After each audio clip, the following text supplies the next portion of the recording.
this in any of the Gospels except the one from the narrative given in the Gospel of Matthew.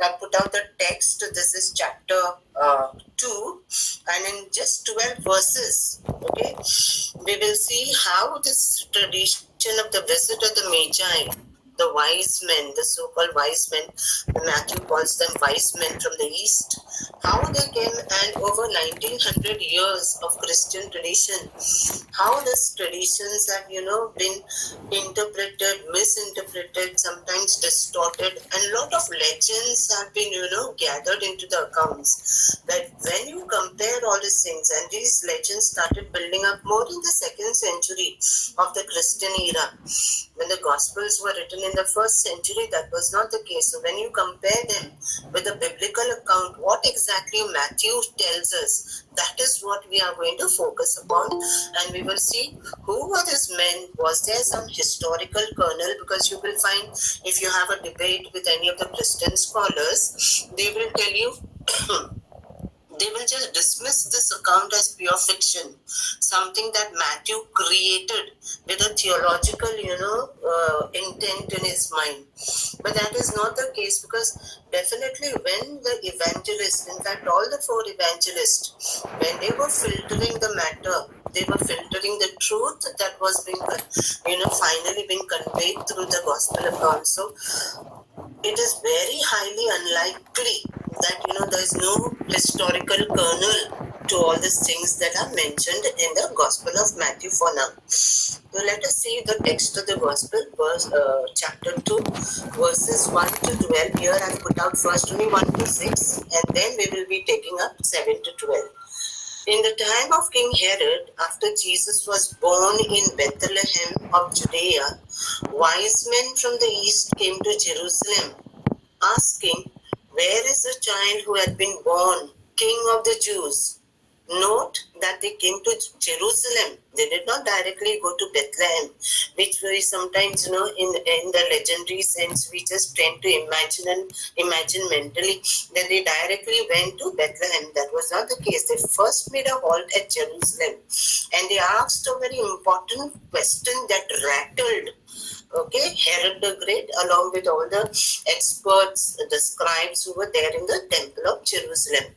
"Where is the child who has been born King of the Jews?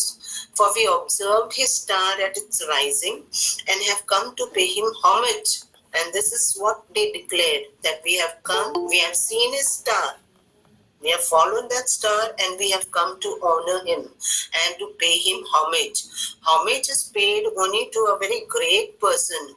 Homage is normally paid to God first, and then to a very, highly esteemed personality. So specifically Matthew tells us that they declare they came to pay homage. When King Herod heard this, he was frightened, and all Jerusalem with him. And calling together all the chief priests and scribes of the people, he inquired of them where the Messiah was to be born. Naturally, given what type of a man Herod was, we have to remember this is towards the end of his reign. He is almost nearing 70 years old. He's a very old man, and we know from historical facts that towards the end of his reign, he had turned into a complete paranoid person. So much so that when you compare all the deeds of his earlier reign, when he was a young man, he was not so much as a monster as he evolved in his later years.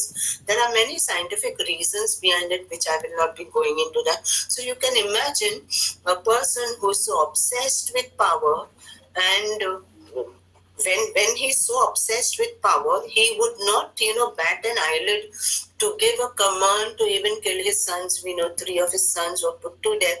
One just 8 days prior to his death, when he was on the deathbed.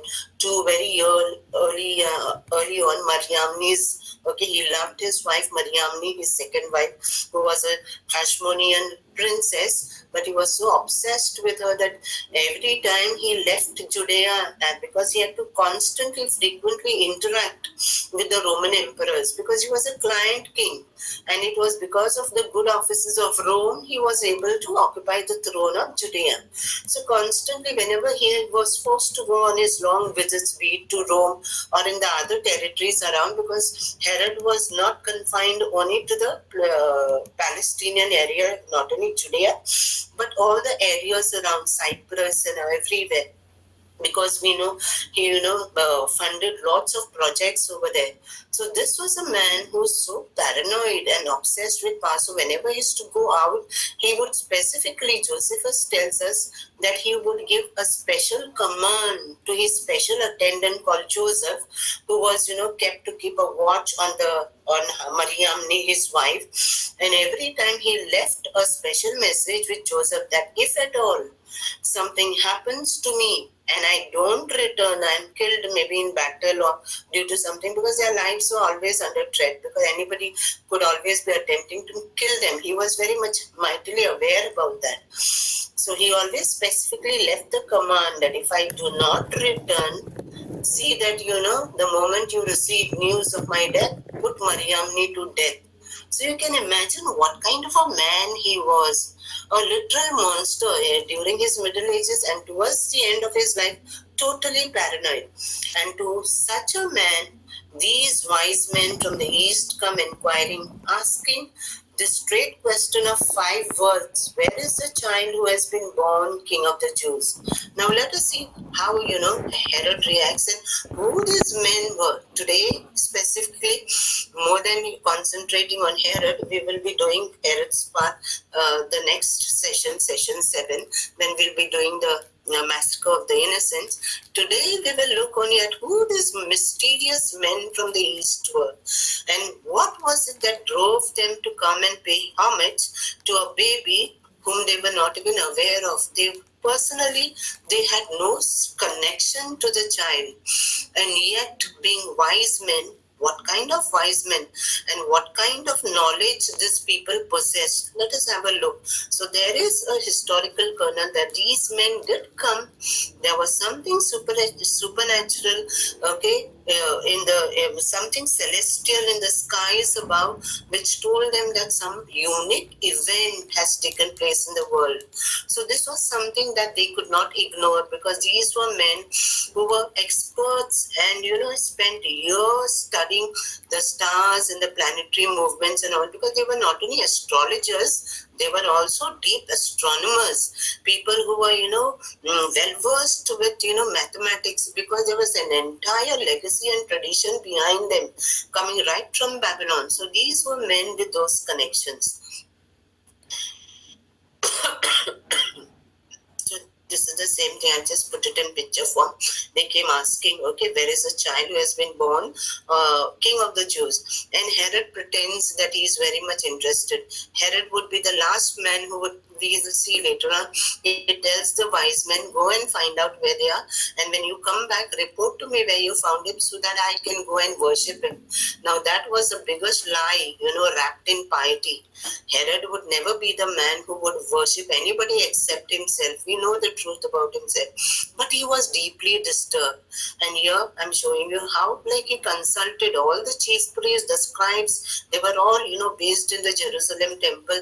We know about this since we have done in depth the Gospel of Mark. So these were the people, he ordered them to come and ask them, delve into prophecy, study and see whether, this is really, a king is born. And so they start doing their work. So let us today we'll see who were the Magi in the nativity story of Matthew. Now, first and foremost, as I told you, we will be today clearing a lot of myth that is surrounding the story of the Magi. Myth number 1 was they weren't 3. They were possibly, more than 3. And they weren't kings, because some accounts and all, we always have the feast of the 3 kings. We use that on the 6th of January. But they were not kings. And nowhere Matthew tells us that they were kings. So from where did we get all this?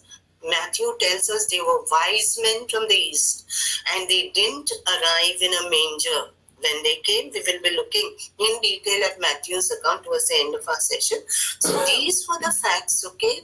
We need to look closely in the nativity story. So and we also know, as per tradition, we tell them what were the names of these three kings. That also has been done. Now, this is something that has been, added on somewhere in the 4th or the 5th century. Their names, Gaspar, Melchior, and Balthasar, they were added through legends, because a lot of legends grew, because this is normal part of human behavior. When some very iconic person, okay, creates a great dent on human history, we tend to, associate lot of legends. We create them in order to magnify the greatness of that person. So probably those legends kept on building the centuries over. But none of this is mentioned by Matthew in his 12 verses telling us about their visit. The text itself says that they found Jesus in a house and not a manger. So how did we get all this non-biblical stuff? So this is the story that Christian tradition built over 1900 years, okay, from now backwards when you count, just on this 12 verses from the Gospel of Matthew. Let us go forward. When you examine the Greek text of Matthew's Gospel, he specifically uses that, the men came from the east is the English translation. The original text, what is the word that he uses? Many a time we have to remember that a lot of, meanings of important words are lost in translations, and that is probably one of the reasons here. When Matthew wrote the Gospel, he used the word for them, for the connotation for us is wise men, okay? But in his text, he used the word magoi. When we translate it, it is something that comes close to the wise men from the east. So no specific number, no names. Does he mention anything besides that? He doesn't mention that there were three, doesn't mention they were kings, no names are there, and no mention of being kings at all. So in Matthew, what we are absolutely certain, this is the text, okay, of Matthew. They were from the east. What we can be absolutely certain about, what Matthew tells us in his text is, they came from the east. They came after seeing a star. So they were convinced some, great personality has come into the world, and they came to pay homage, as they declared before Herod. And they brought gifts of gold, frankincense, and myrrh. Okay, these things are, we can be absolutely certain, these are details that are contained in the text of Matthew. Okay, now this word, okay, sometimes magoi, okay, sometimes magos, but the root word, this is a word, the root word here is anybody who is, able to have supernatural powers of the occult. In short, somebody who's like a magician, a sorcerer, okay, who's able to, harness certain powers which are not available to ordinary human beings. Now, who were these magi Matthew tells us about, and where did they come from? As I told you, they came from the east. Now, possible origins, now who they were. There are many possibilities, okay? The first possibility, which is considered to be consensus among, scholars who believe in the historical truth of the story in Gospel of Matthew, they say that probably they were Babylonian astrologers. Some say Persian priests, but actually Babylonian astrologers and Persian priests, okay, Zoroastrians. You know who are the Zoroastrians? They are today the Parsi people. So their faith was a very ancient faith. So probably the Persian priest of Zoroaster, they were also called the Magi. And some scholars today surmise that they could have also been Chinese mystics who came from faraway China.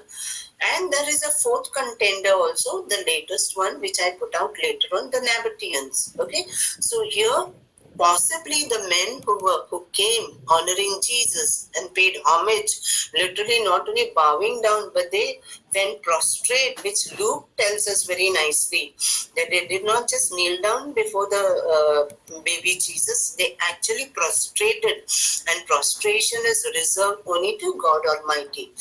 We will never prostrate in front of any human person. It is always the divine, okay, who gets that, ultimate homage.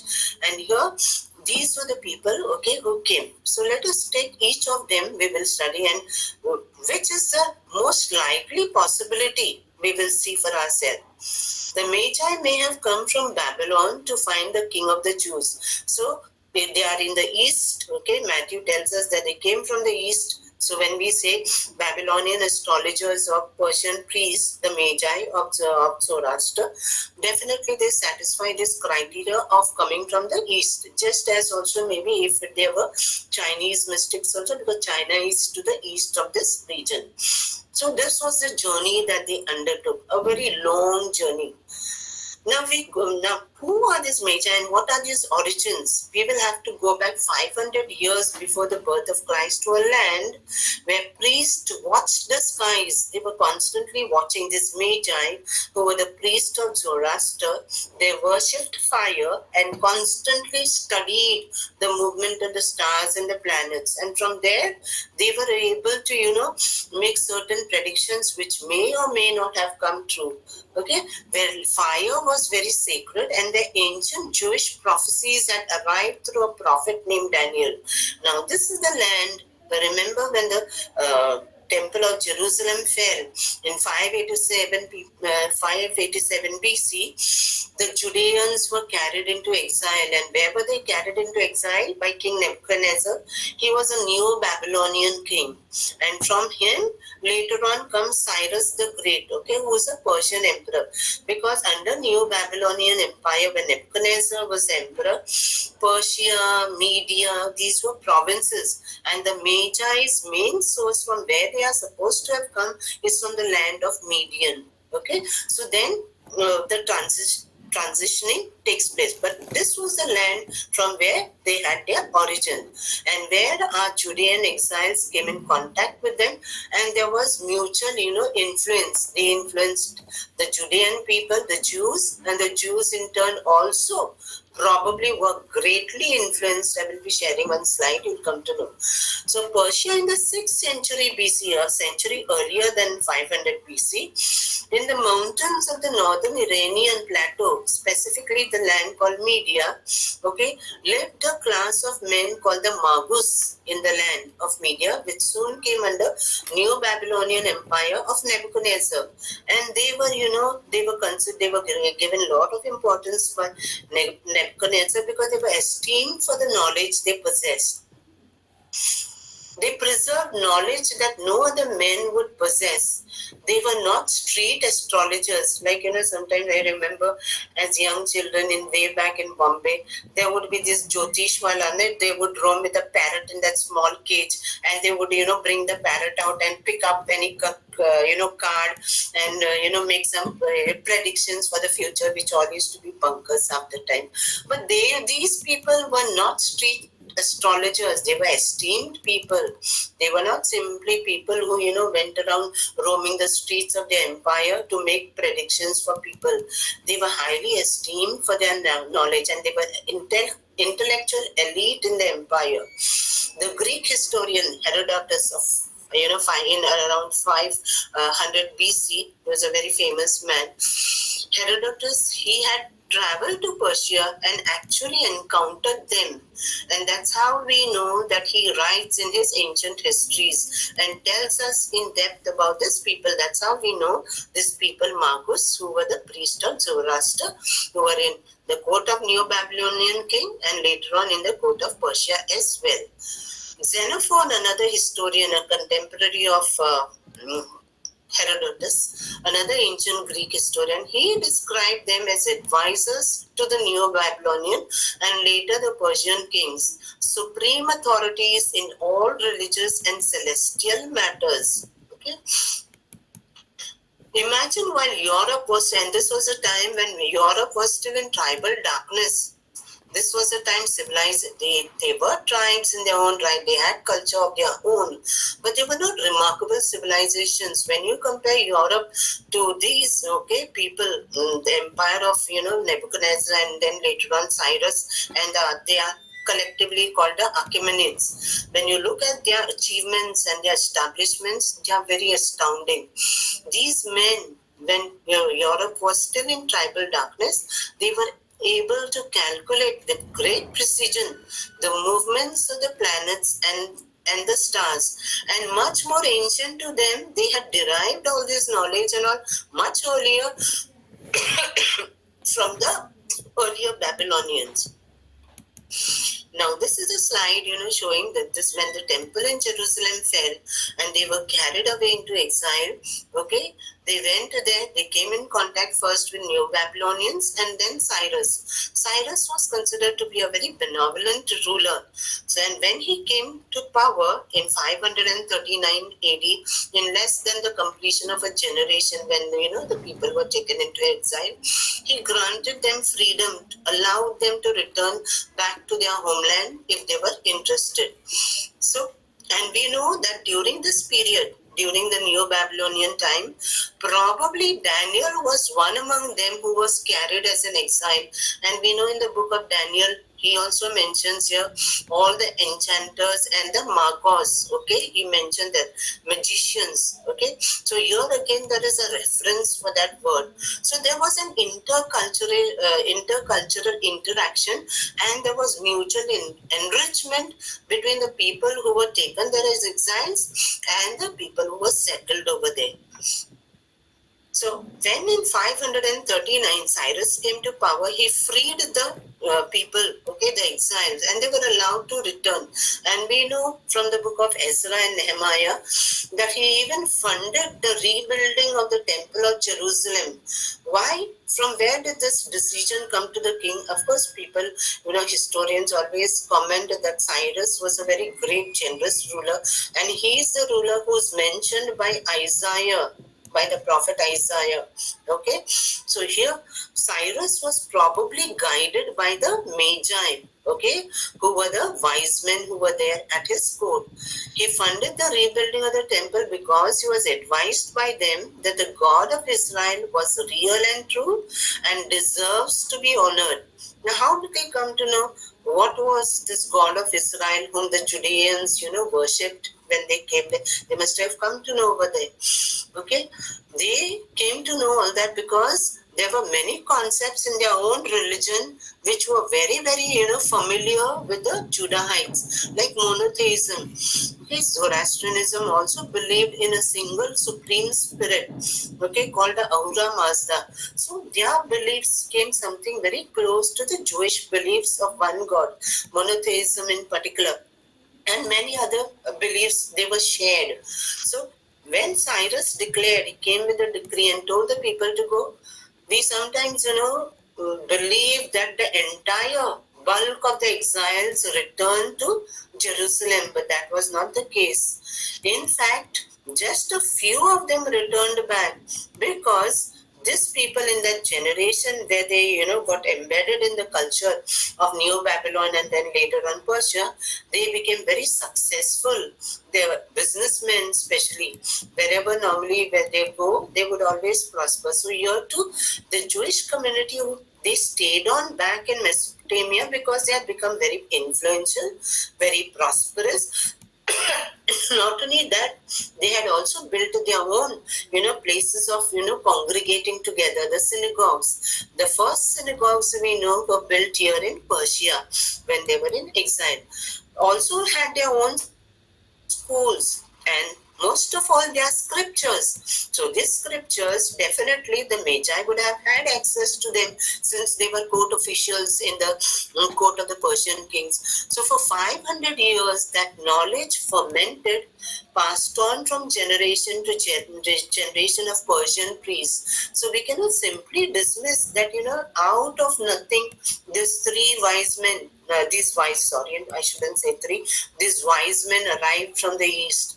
They were men who were, fully imbued with what were the beliefs of the Jewish people. They knew what were the prophecies because they must have come across Daniel in the court. Okay, so they knew a lot about the religion of the Jewish people. So they were enriched with that knowledge and they were able to, interpret the signs in the skies. And that's how they come over here. Just one slide I'm putting. Zoroastrianism taught concepts that sound surprisingly Jewish.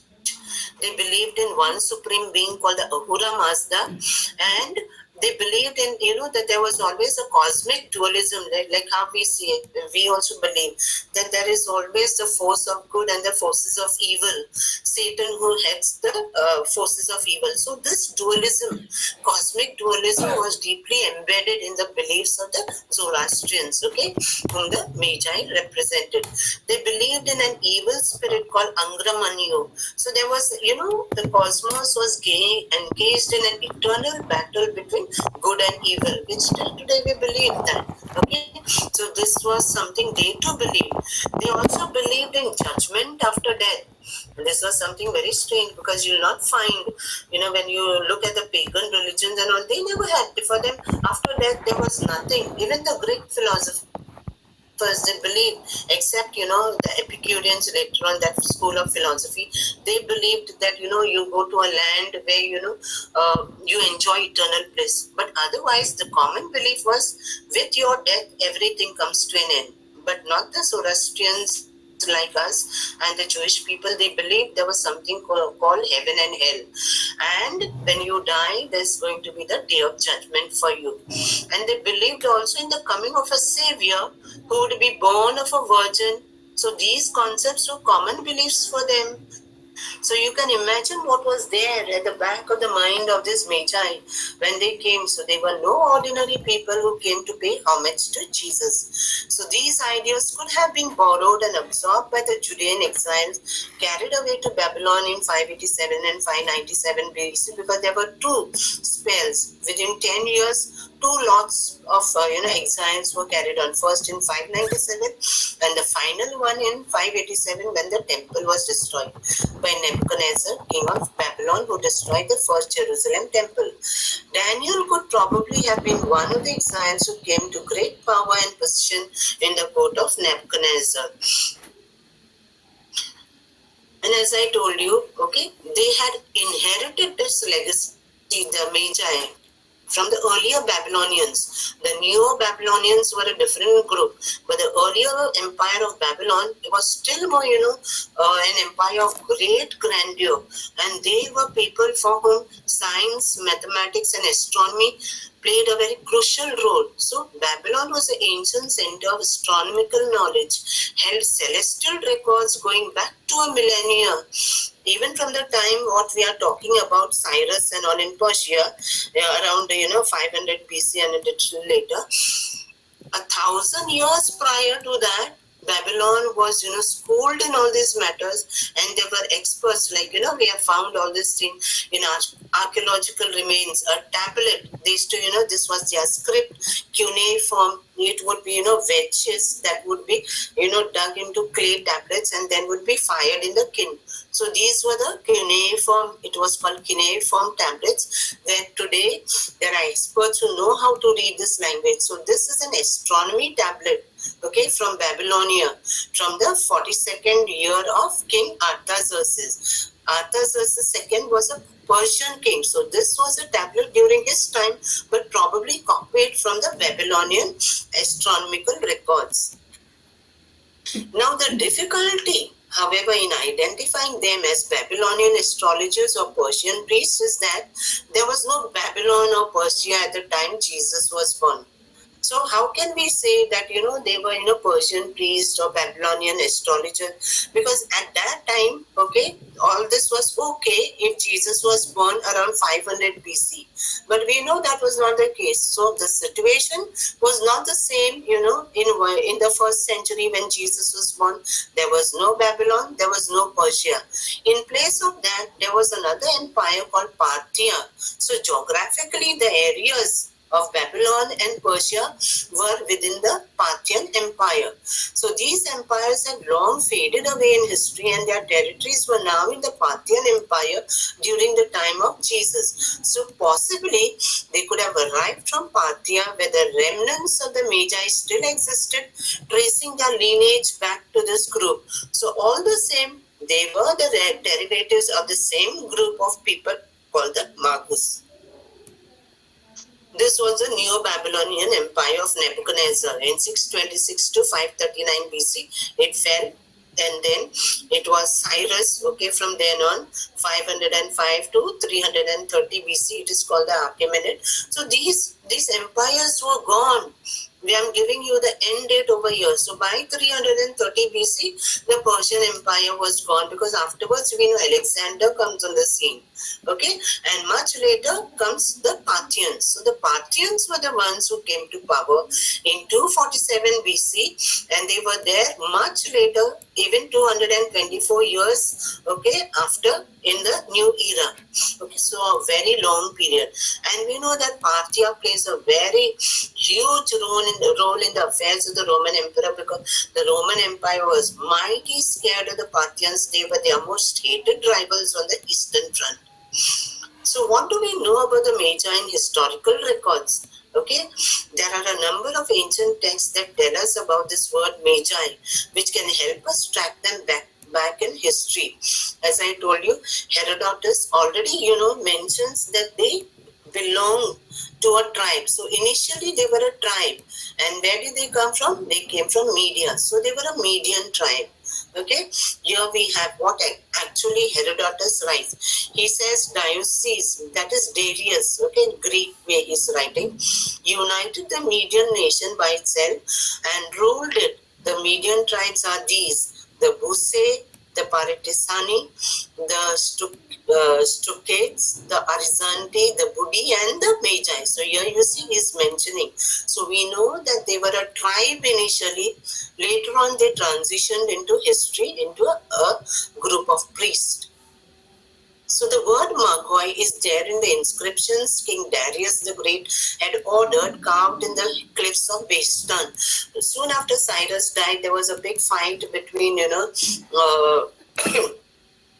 his son, okay, was Darius the Great, but his brother in Egypt, okay, he was a fake actually. He claimed to be the son of King Darius and staked claim to the throne of Persia. So Darius ultimately defeats him. But what he did, kings in the past, they made big propaganda. And how did they make propaganda? There was no Facebook and Instagram to advertise, what achievements or what feats they performed. So for them at that point of time, it was, having mighty inscription, because anything carved in stone is going to remain forever. We have seen that in the Assyrians. They were so obsessed with carving everything on stone. Also the pharaohs of Egypt. So here King Darius, when he, defeated Gaumata, he was a man. He was a usurper of the Persian throne, claiming to be the son of Cyrus and brother of Cambyses. But that was not the case. He was no son of Cyrus at all. And Darius puts him to death and takes the throne eventually. And he gets this, and he gets this whole thing, okay, carved on what? Not one stone, across the cliffs of a place called Behistun. I'm putting out the picture for you in the next slide. And there specifically Darius mentions that Gaumata was a Magi. So definitely he was a Magi. He was the priest who came as a serious contender for the throne. This is can you see these cliffs? Huge cliffs, okay? The Behistun inscription in Iran. Today, Persia is modern day Iran. And this is what, he writes over there. Afterwards, there was one man, a Magian, that is a Magi, Gaumata by name. He rose up from, that place. He thus deceived the people, saying, I am Bardia, the son of Cyrus, okay, brother of Cambyses. Afterwards, all the people became estranged from Cambyses and went over to him. Both Persia and Media and the other provinces, he seized the kingdom. So we know for a fact that these people existed. So historically also, this is an attested fact of a group of people, a priest, okay, a priestly clan called the Magi. This is another one, has been discovered, sacrificial scene with Magi, okay, in modern day Turkey, 5th century BC, okay, there's a scene of how they were sacrificing. So they were priests, it tells us, okay, so here we have inscription that support the evidence that they were priests in the Persian Empire. The word then evolved, the word Magi then evolved in Persian history to mean the priest of Zoroaster. The ancient historian Xenophon records that King Cyrus offered sacrifices with the Magi before he engaged in military campaigns, and they came to be looked upon as revered for their role in the realm of the occult. So they were like looked upon as super magicians, like sorcerers. They were able to harness the power of the occult. So they were men who were held in high esteem, which is again here testified by Xenophon.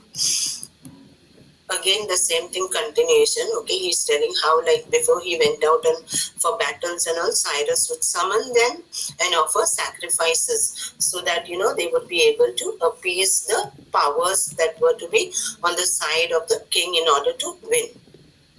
This is another inscription that is found, again supports the same thing, idea. These are the Magi, we're having all this thing. So these are all historical records that support the Magi not only observed the skies but understood it. They followed the teachings of Zoroaster, the prophet of Zoroastrianism. And this is a figure from that previous, this has been picked out. This is the one. And it's highlighted over here. This is the way they would dress. We can see that at some point they transitioned from an ethnic group, a tribe, to a group of priests who were highly revered in the courts of the Persian kings. Scholars surmise that the Magi who came to pay homage to Christ could have come from the Parthian area, which was the territory of the former empires of Babylon and Persia when Jesus was born. So they could have been, if they came from Parthia. Who was the king of Parthia at that point of time when Jesus was born? They say, scholars, they put up a very strong theory that they came from the court of this Parthian king, Phraates IV. They came from the court of the reigning Parthian king Phraates IV, who reigned from 37 BC to 2nd BC. That is, definitely we know Jesus was born before 2 BC. So likely, he might have been the one who might have sent this wise man or his Magi from his court, because they must have seen some celestial event in the skies which was very difficult to explain in normal language. If they did come from this region, they could probably have traveled around 1300 miles of desert in a straight line. But probably we know nobody can, travel through a straight line. You have to, the path will most of the time be very winding through maybe valleys, hills, small mountains. So probably we can, at the most say it was 1700 miles, given the fact that a trade route goes winding around various land faces. So most likely, since Babylon and Persia were no longer at that point of time present in history, they probably could have come from the Parthian court, and King Phraates IV might have sent them. This was the extent of the Parthian Empire, a Persian Hellenistic state from 247 to 244 AD. They were the feared rivals, as I mentioned you, of the Roman Empire on the Eastern Front. This we know, this king was there in historical records because his bulla, his seal has been found. This is the king, King Phraates IV, probably could have been the one who sent. We also know from science today that in the year 7 BC, remember, Luke also tells that there was a census that was, conducted in 8 BC, 1 year before. So likely if that is a possibility, if Jesus was born in the year 7 BC, in that particular year there was a great triple conjunction of Jupiter and Saturn. These are the two mightiest planets in the solar system. We know that, who shine very brightly. So Jupiter and Saturn in the constellation of Pisces. So thrice during that particular year, these two planets drew very close to one another in this constellation of Pisces. And that could have been, some very remarkable event, because something like this happened also in the year 2020. I'll show that to you later. So there was something when these, Magi or the wise men who were so used to watching the skies and interpreting, them as signs of their times, they must have realized this something is very spectacular. Some great event is happening in the world.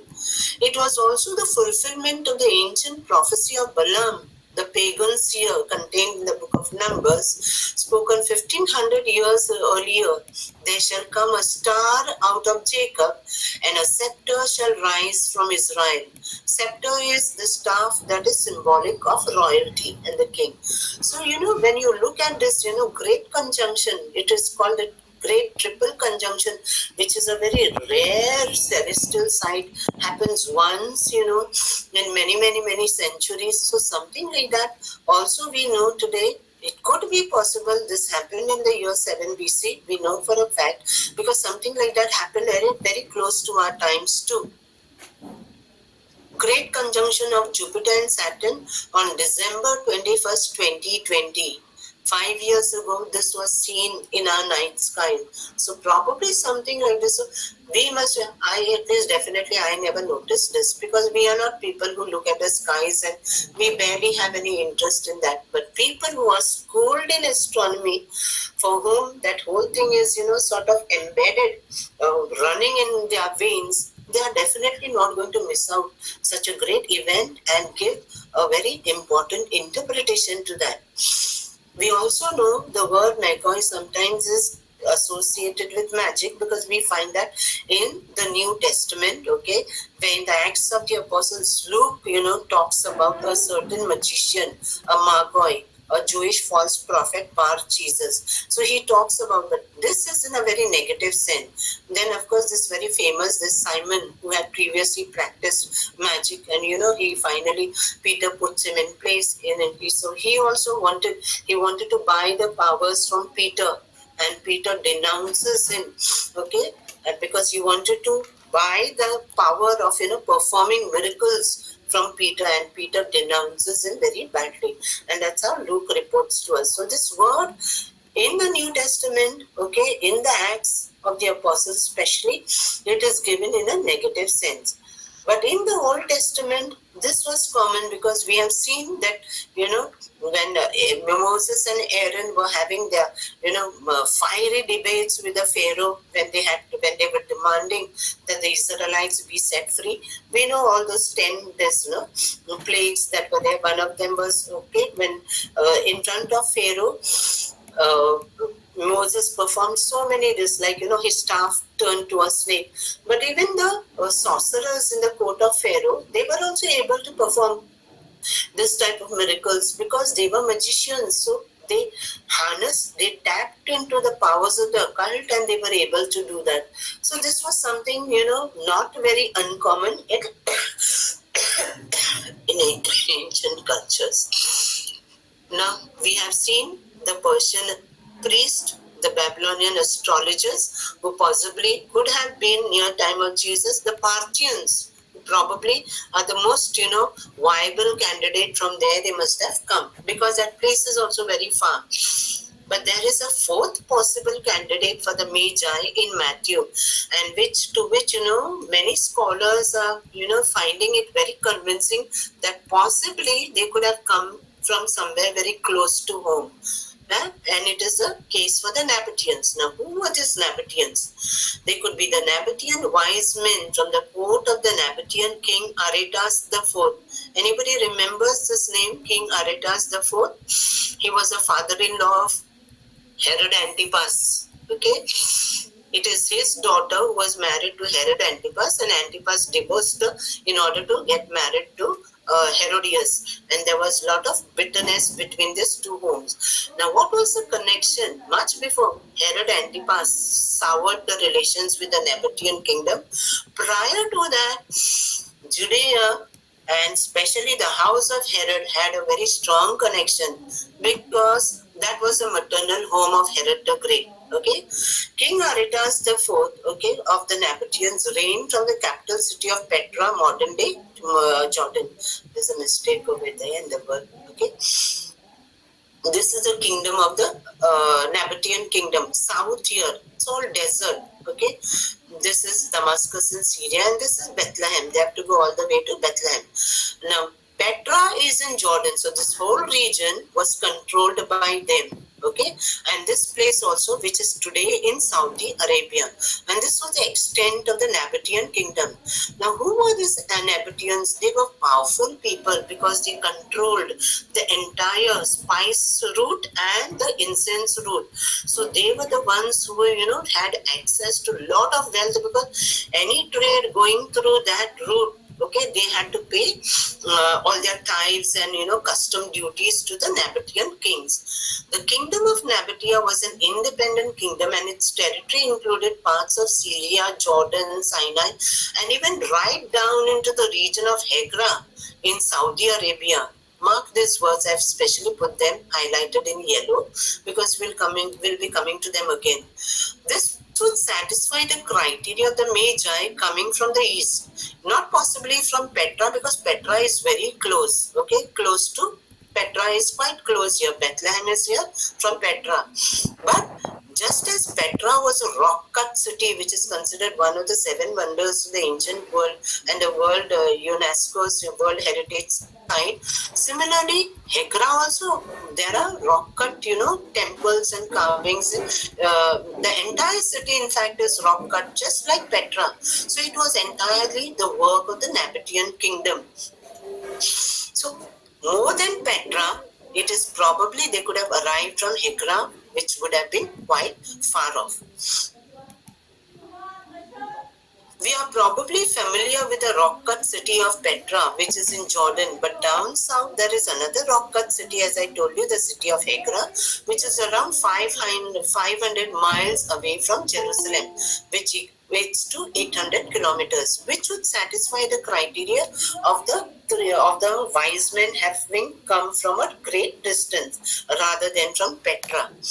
These are, okay, the ruins that are found. This is the Nabatean city of Petra, Jordan, because it's all in red sandstone and entirely carved into the mountains. So spectacular works, their palaces and all. That is why people go there to visit them in the Jordan. So coming down south in modern day Saudi Arabia, a similar city has been found called the Hegra. Again, see how it is all cut out from, rocky mountains. Okay, so probably they could have come from here. Now there are 6 points of evidence that favor them as candidates. Okay, one I've already touched upon. The second point is there were long-standing ties between the house of Herod the Great and the Nabatean kingdom. And what were those ties? Herod's mother, Cypros, her name was Cypros, was a Nabatean princess. So Nabatea was the maternal home of Herod. So Herod may have spent part of his childhood in Nabatea, okay, since he was extremely devoted to his mother. Hence, Herod maintained very good relations with the Nabatean kingdom, and in fact married off his son Herod Antipas to the daughter of Aretas IV, a Nabatean princess, whom he later divorced to get married to Herodias. And because of that, finally, we know that, King Aretas, he conspired with the Romans and had Herod Antipas removed from his tetrarchy, and he was exiled, and both of them died in the area called Gaul, which is modern day France. Now this is Cypros, okay, a husband Antipater, father of Herod. Okay, he was a governor of Judea and had strong connections with the Romans, and that's how Herod also finally became first governor of Judea and finally king of Judea. So Cypros was his wife, okay, and she was a Nabatean princess. Can you see the connection between the Nabateans, who were Arabs, okay, they were of the stock of Idumea. Herod was always called an Idumean, half Jew, okay, being an Arab. So here, that was the common ancestry of these people. So they traveled through the desert, usually during the night, in huge caravans, which made them rely hugely on their knowledge and skills in astronomy, being guided by the stars. They relied on the stars for their directions. The Nabateans were renowned traders in the ancient world for their trade. What were they very famous for? They were very wealthy and very powerful, and that is why Rome respected them and always counted them, just like Herod, a very great ally of theirs. Why? Because They were very rich, they were wealthy, they controlled, they prepared. Frankincense and myrrh was manufactured in their territories, and they had lots of reserves also of gold and silver, which is attested by ancient historians. So the Nabateans, okay, they were the famed, renowned traders of the ancient world, famous for their trade in frankincense and myrrh, and controlled. Not only did they manufacture, okay, frankincense and myrrh, they also controlled, so nobody could pass through that road, okay, that route from Hegra to Gaza. Pliny tells us it was much down, okay, in Yemen, okay. According to Pliny the Elder, the Nabatean incense route, which is now a UNESCO World Heritage Site, stretched some 1200 miles from Shabwa in Yemen to Gaza on the Mediterranean. Okay, so their end was they would go here and the ships would take them to all the provinces of the Roman Empire, wherever incense was highly prized because it was required to be burned in all the temples of the Roman Empire and the other empires as well. In the ancient world, without incense, there could be no temple sacrifice. So that is why incense was highly valued, and that's how the Nabateans were very rich. Pliny records that there were 65 stations along this route. Okay, this route, which he says not only from Hegra to Gaza, from Shabwa still down, but must have passed from Hegra and upwards to Gaza. Now, during the time of Jesus, they held a monopoly in the frankincense trade, as incense was required, as I told you, heavily in all the temples of the Roman Empire. Okay, and that is how they became a very rich empire. And this is attested. So, probably this incense, we cannot be very sure from where the wise men came, whether they came from Parthia or they came from Nabatea. But one thing we can be very sure, the incense definitely came from Nabatea, okay, from the Nabatean merchants, because this is attested by none other than Justin Martyr, one of our earliest witnesses in the first century AD of Christianity. I have put out this frankincense was, it is the dried sap that gives out fragrance when melted in a burner. We all know this. Justin Martyr, he states this. Accordingly, the Magi from Arabia. So Arabia is which land? The land of the Nabateans. So Justin Martyr was aware of a tradition that associated the Magi with Arabia. So likely with the Nabateans, okay, came to Bethlehem and worshipped the child and presented him with gifts, gold and frankincense and myrrh. Not only did they have access to frankincense and myrrh, but they had access to gold as well, which is attested by Strabo. Just as Herodotus was a great historian of the ancient world, Strabo was a geographer. Okay, he wrote his magnum opus, this great work called Geographica, and in that, okay, he had gone places, perhaps some of them accounts could be from eyewitnesses, but he mentions here the Nabateans are a sensible people and are so much inclined to acquire possessions that they publicly fine anyone who has diminished his possession. So they were so much like, we can say like the Gujarati people, they are all for money. So Nabateans were a very wealthy, sort of an empire. So everyone was expected to be rich and wealthy. So if there was a fall in anybody's possessions and wealth, that person used to be fined. Never hear about something like this today. Some things are imported wholly from other countries, but others like gold and silver and most of the aromatics are produced in their country. So here we have an attestation in the ancient records of the Nabatean trade. Hence, there is every possibility that King Aretas IV could have sent the wise men, as the traders could have seen the unusual star, and the wise men at his court would have had discussions about the unusual celestial sight in the night skies, indicating a king was born, and hence came to pay homage with their gifts of gold, frankincense, and myrrh. So, possible candidate, One possible candidate, King Phraates IV of Parthia. Now, if it is Nabatea, it could possibly be these ambassadors were sent. These wise men came as ambassadors sent by King Aretas IV. Highly likely because he had very good relations with the house of Herod because they shared family ties. And these are the archaeological remains of the rock-cut city of Hegra in the ancient Nabatean Empire. So even if it is from the Nabatean region, it is possibly not from Petra, likely from Hegra down in modern-day Saudi Arabia. These are some of the photos of this ancient ruin. This is of Petra. Now, how many were the Magi? Now, coming to the point, were they 3?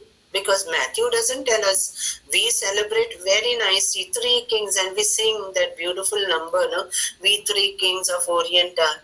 Okay, that is so much like running in our veins, and especially during Christmas time, it is always a background melody playing out in our minds. But were they 3? And does Matthew tell us? Matthew nowhere tells us. And Matthew is the only one who tells us about the visit of the Magi.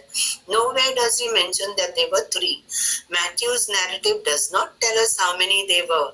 The number 3 is derived from the number of gifts they carried, because there were 3 gifts which we know. Matthew tells us: gold, frankincense, and myrrh. So according to the tradition of the Eastern Church, they say the Eastern Church tradition mentioned that there were probably 12 Magi. In the Syriac tradition, still further on, more than 12. It is only in the Western Church, later on, okay, the tradition emerged that there were 3 kings because there were 3 gifts. 3 kings, 3 gifts, so 3 kings. But realistically, they were probably more than 3, accompanied by their huge entourage of servants and attendants as part of their caravans. It is unthinkable that they would, just 3 men could carry such precious cargo, because there was every possibility they could be ambushed along the way, and the route was long. If they were coming from Parthia, definitely 1700 miles is a huge journey. And we know that, in the book of Ezra, the book of Ezra tells us that when these exiles were returning back, when Cyrus freed them, some of them came back, he tells us they took 4 months to reach Jerusalem. So possibly it could be 4 months or more. Okay, so they carried valuable merchandise of gold, frankincense, and myrrh. So would they take the risk of traveling as a trio only? 1700 miles of hostile territory with only 3 men is highly improbable. They needed guards, they needed supplies, and most of all camels, because the same animal cannot be, they can't be riding on the same animal in rotation. The animals would be rested. Okay, so they would need a big, entourage of attendants to attend on them, and so on. An entire caravan to protect such riches. Perhaps they were 12 important men. The most plausible and the logical conclusion could be that they were 12 important wise men, okay, men of great, station and status, but they were accompanied by their caravan, which comprised all this. That's how this picture very beautifully denotes that. So 3 wise men is definitely not non-biblical. Okay, there is no biblical truth to that. We also have a 4th century sarcophagus from Rome showing the Magi at the nativity scene. And here you see it is not only 3 kings here, there are more. So probably the tradition of 3 wise men came much, much later on, as the traditions about the birth of Jesus developed in the later centuries. Some further myths regarding the birth story as told by Matthew. Okay, the Magi paid homage, likely not to a newborn, but a child, as Matthew states. He uses the word in his Greek text, paidion, which refers to a toddler, a small baby, and not a newborn. Okay, not a newborn. So he uses this word specifically denoting that he was not a newborn baby when the Magi paid homage. The idea of the arrival of the Magi soon after the birth of Jesus is probably derived from the birth narrative of Luke and conflated with Matthew. So that must have been the confusion. But Matthew does not tell us, okay, he does not tell us that the uh, the child was a newborn. If the Magi did come from Parthia, it could probably a very long distance of probably 1700 miles and could have taken them several months. We know from the book of Ezra, as I told you, that the returnees took 4 months to reach Jerusalem during their return from exile. And this is the word, another myth, that the child was not a newborn. Another thing Matthew tells us, okay, in verse 11, on entering the house, Matthew does not mention the manger. He says on entering the house, and the word that he uses is oikion, which means house. Our translations today, I don't know from where we have got all this understanding that Jesus was born in a manger. Probably there is a reason behind it, because the way the homes were built. It's there in the next slide. They saw the child with Mary, his mother, and they knelt down and paid him homage. So they entered the house, not a manger. The Magi did not find the child in a manger, but a house, as Matthew states using the word oikion, which means house and not a manger. House, now why this tradition of being born in a manger probably must have come because houses during the time of Jesus were so built that the lower portion of the house served as a resting place for household animals. So this would be the upper, like the first floor, like space that is for the humans, okay, the living space to receive guests and all. And this was the place, to store their things, and most of the time animals to rest them. And have you seen the houses in Bethlehem? This is in Bethlehem, and Bethlehem was a hill territory. The houses used to be, cut out into, caves and all. So wherever there was a sort of a cave, that would be improvised, and on the top would be built a house, so that the down portion inside the cave would be, like a ready place available for managing the animals. So this is the reason why, we have got probably that the event that Jesus, he must have been probably delivered here, because this would be the most cozy place, okay, for Jesus to be born. But Matthew tells us it was a house, and it is not that, there was no room in the inn, and that is why, Joseph, and it is impossible to imagine that Joseph, being a Bethlehemite, he had to come to Bethlehem to register, because the census, we know that.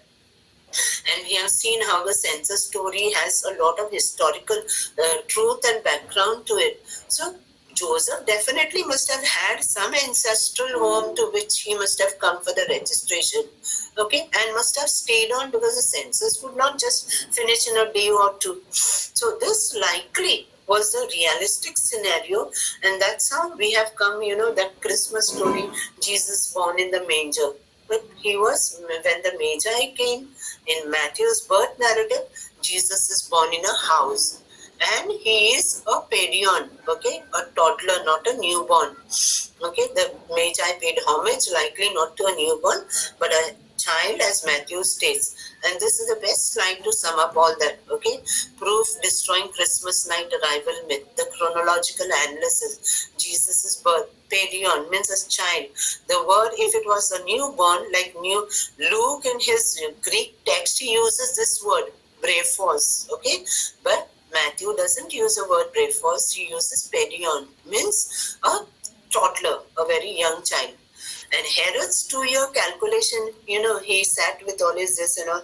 He asked the Magi when they had spotted the star and all. Must have been a very crafty, being a crafty man, must have assembled all his, priests and scribes and all, and done the mathematical calculation that from the time when they spotted the star and accounting for a 4-month minimum journey or a little more, and that's how later on he gives the order for the massacre of the innocents. So Magi visit, sense of months passing between birth and Magi visit. So this is the practical or reality when we analyze the text of Matthew. Then Herod secretly called for the wise men and learned from them the exact time when the star had appeared. Then he sent them to Bethlehem, saying, "Go and search diligently for the child, and when you have found him, bring me word so that I may also go and pay him homage." Big lie. Okay, Herod would never be the man, okay, who would go and worship anybody. If anybody he would worship, it was only himself.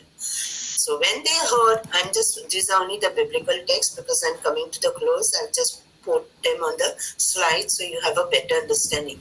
Verse 9 tells us when they had heard the king, they set out, and there ahead of them went the star again, that they had been seen, okay, at its rising until it stopped over the place where the child was. Okay. And verse 10 tells us when they saw that star had stopped, they were overwhelmed with joy because they knew where is a place that they have to pay homage. On entering the house, they saw the child with Mary, his mother, and they knelt down and paid him homage. Okay? The symbolism of the gifts, we know what it is. Okay, this Magi, why did it was it just a random selection by the Magi? No, not at all. We cannot know for sure what made them give, but there is very powerful understanding behind it, because if you look at the symbolism of the gifts offered, it points, it hints to the fact that the Magi, these wise men, were very much aware that they were in the presence of a deity. They were in the presence of divinity and something that also hinted at royalty.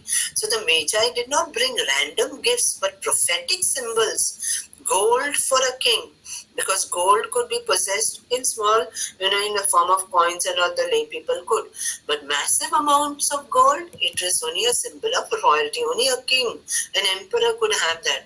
Incense is burnt only for a god. So why would the Magi bring incense? The very fact they picked on incenses, it is, powerfully conveying that they are accepting the divinity of Jesus. Incense for a god and myrrh for a sacrificial savior.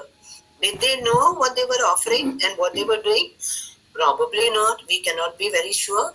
They may have not known, but God definitely knew what he was doing when he was inspiring these men coming from so far away to pay homage, okay, to his beloved son who was born into the world, God having becoming flesh. And in contrast, in sad irony, Herod, when they came to know what was the purpose of the visit to the Magi, how hastily he convened all the experts of the law who knew how to, interpret scriptures. Were they not aware?